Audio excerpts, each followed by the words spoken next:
You shift your weight, a sharp wince catching in your throat as the adrenaline finally drains away, leaving the dull throb of a bruised shoulder in its wake. Your fox ears flatten against your white hair, and you look at Alex with a playful, lopsided grin that masks the sting. You know, Alex, I've heard your black flames can burn through just about anything. Do you have any medicinal versions of that fire? Maybe something to cauterize the soreness out of this shoulder? Alex stops in his tracks, his hand falling away from the rigging. He turns back to you, his dark eyes tracing the jagged tear in your forest green robes. A faint, controlled wisp of dark smoke curls from his fingertips, not violent like it was during the fight, but steady and warm. My flames usually destroy Wyndra, but if I control the output, I can generate enough concentrated heat to act like a poultice. It's a bit unconventional, but I've used it on myself after a long night of training. He steps closer again, his tall frame momentarily blocking the sun and casting you in his shadow. He reaches out, his fingerless black gloves brushing the edge of your torn sleeve. It'll be hot, probably hotter than anything Chopper would recommend. You sure you want to try the Black Inferno brand of first aid? I think I can handle a little heat from you, Alex. Don't hold back on my account. He nods, his expression turning focused. He places his palm flat against your injured shoulder, hovering just a fraction of an inch above the skin. Slowly, a faint, obsidian glow begins to radiate from his hand.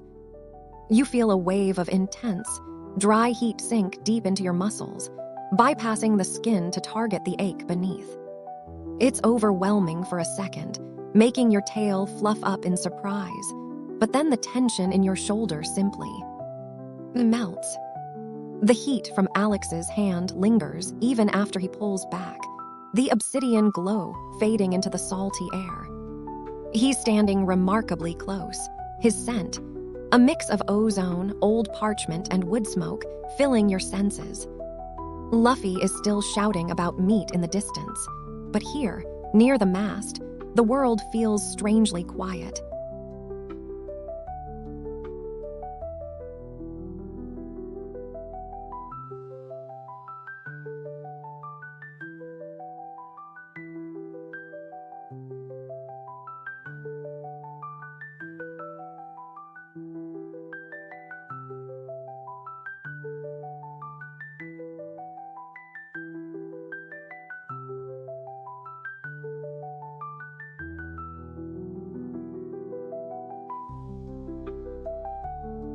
The intense heat of the black flames recedes, leaving behind a deep, soothing thrum in your muscles that makes your emerald eyes flutter for a moment.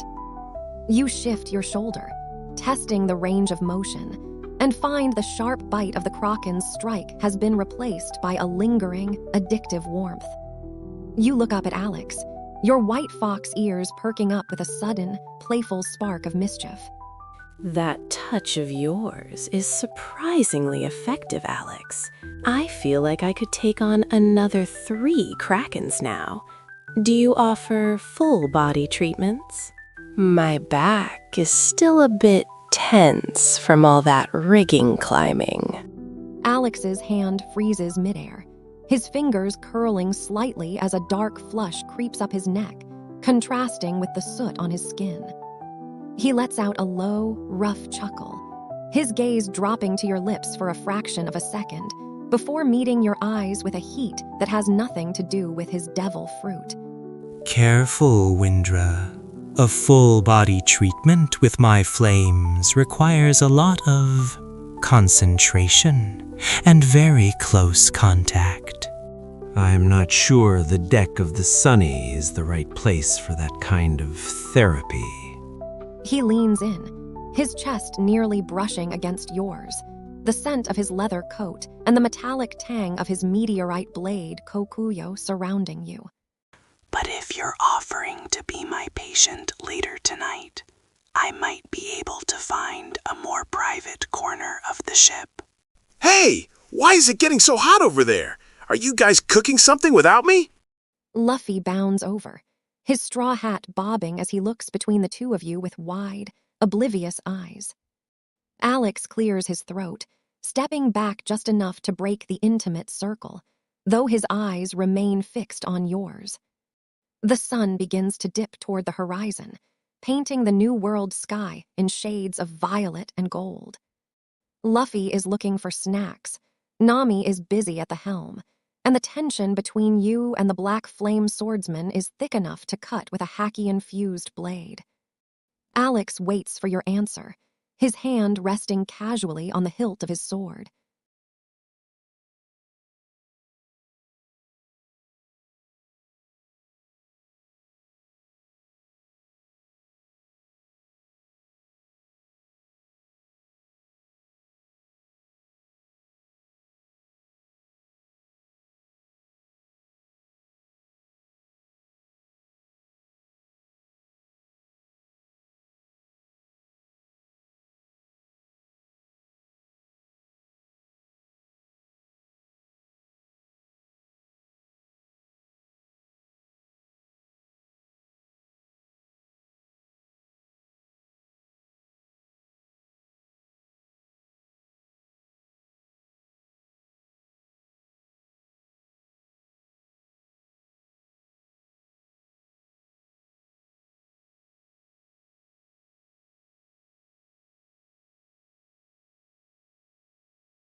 You shift your weight, your white fox tail brushing against Alex's combat boots, as you lean in just close enough for him to catch the scent of the sea on your hair.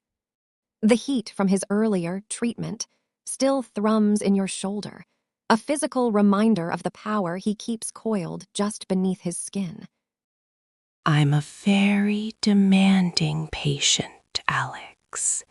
If you're going to offer a full body treatment, you'd better be prepared to work overtime. I'll be waiting for my appointment after dinner, somewhere the captain won't be looking for snacks. You offer him a slow, knowing wink, your emerald eyes locking onto his with a challenge that makes the dark smoke around his shoulders flare for a brief, reactive second. I've never been one to back down from a challenge, Wyndra. Consider the moon my witness. I'll make sure you are properly taken care of. Wait, what appointment? Are we having a meeting? Is there more meat? Alex, why are you smiling like that? It looks like you just won a bounty. Luffy throws an arm around Alex's neck, nearly knocking his straw hat off, and begins dragging his brother toward the galley where the smell of Sanji's cooking is starting to drift across the grass-covered deck. Alex looks back over his shoulder one last time, his dark eyes smoldering with a promise that sends a shiver down your spine, one that has nothing to do with the cold ocean breeze. As they disappear into the galley, the sun begins to dip below the horizon, staining the waves in deep crimson and violet. The deck is quiet now, save for the rhythmic creak of the Thousand Sunny's hull. You have a few hours before the moon rises, and your appointment with the Black Flame swordsman begins. Your shoulder feels better than ever, and the anticipation is a heavy, sweet weight in your chest.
The boisterous sounds of Luffy dragging Alex toward the galley fade into a muffled chorus of cheers and clattering plates. You stand alone on the grass-covered deck for a moment, the evening breeze cooling the lingering heat on your shoulder. Your white-tipped tail swishes thoughtfully. Instead of joining the fray for Sanji's cooking, you turn toward the mainmast. With practiced ease, you begin to climb the rope netting. Your emerald eyes track the first few stars blinking into existence through the violet haze of the New World sky. The higher you go, the more the Thousand Sunny looks like a toy bobbing on an infinite, dark silk sheet. You haul yourself into the quiet sanctuary of the crow's nest. The air up here is thin and crisp, carrying none of the galley's grease. You sink onto the wooden bench, resting your chin on your hand as you gaze out at the horizon. Your thoughts drift back to Alex, to the way his black flames felt not like destruction, but like a protective barrier. He is a walking disaster to the rest of the world, yet with you, he is a steady, smoldering warmth. A demanding patient. What was I thinking saying that to him?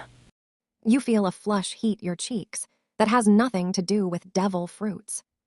The pirate's intensity is magnetic, a perfect match for your own wild spirit. As you watch the moon begin its ascent, the hatch to the nest creaks open. I figured I'd find you up here. It's the only place on the ship where Luffy's stomach doesn't echo. He pulls himself up, his black coat dusted with a few stray embers. He carries a small plate with 2 steaming skewers of meat, Sanji's peace offering, no doubt. Alex sits beside you on the narrow bench, the space suddenly feeling much smaller. The moonlight catches the obsidian sheen of his hair and the sharp line of his jaw. He offers you a skewer, his fingers brushing yours as you take it. The appointment hasn't officially started, but the intimacy of the quiet heights is heavy between you.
The crow's nest sways gently with the rhythm of the New World currents, a rhythmic creak that underscores the sudden, comfortable silence between you. You take the skewer from his hand, the savory scent of Sanji's cooking momentarily forgotten as you shift closer on the narrow wooden bench. Slowly, you let your head sink onto Alex's shoulder. Your white fox ears brush against the high collar of his black coat, catching the faint, lingering smell of wood smoke and ozone that seems to radiate from his very pores. Beneath the fabric, his muscles are solid, a warrior's frame that has weathered storms and marine admirals alike, but he doesn't pull away. Instead, he lets out a long, slow exhale that rumbles through his chest and into your temple. The stars look different from up here. Cleaner. No smoke, no screaming. Just the dark and the light. You close your eyes for a heartbeat, your white-tipped tail curling contentedly around his leg, anchoring you to him in the quiet sanctuary above the world. The chaos of the Straw Hat crew feels leagues away, replaced by the steady heat of the man beside you. It's peaceful. I didn't think peace was something a black flame pirate looked for very often. Alex shifts his arm, draped over the back of the bench, and lets his hand rest lightly on your opposite shoulder, his thumb tracing the line of your collarbone through the torn fabric of your robes. I don't look for it. Usually I'm the one breaking it. But with you, it's different. It's like the flames finally stop trying to burn everything down. The moon hangs high over the mast, casting a silver glow over the both of you. Alex turns his head slightly, his dark eyes searching yours in the dim light of the cabin. The skewer sits untouched on the plate as the air between you grows heavy, with a different kind of heat than the one he used to heal you earlier.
The silver moonlight spills through the windows of the crow's nest, illuminating the soot on Alex's knuckles and the intense, dark depth of his eyes. You don't give him a chance to finish his sentence about the flames. You lean forward, the small gap between you vanishing as you press your lips firmly against his. For a heartbeat, he is as still as a statue, his breath hitching in his chest. Then the tension snaps. Alex groans low in his throat, a sound of pure, unadulterated surrender, and his hand slides from your shoulder to the back of your neck. His fingers tangle in your messy white hair, pulling you closer as he returns the kiss with a searing hunger that matches the black fire in his soul. Wyndra, you have no idea how long I've wanted to do that. He breaks the kiss just long enough to speak, his forehead resting against yours, his eyes blown wide and dark with heat.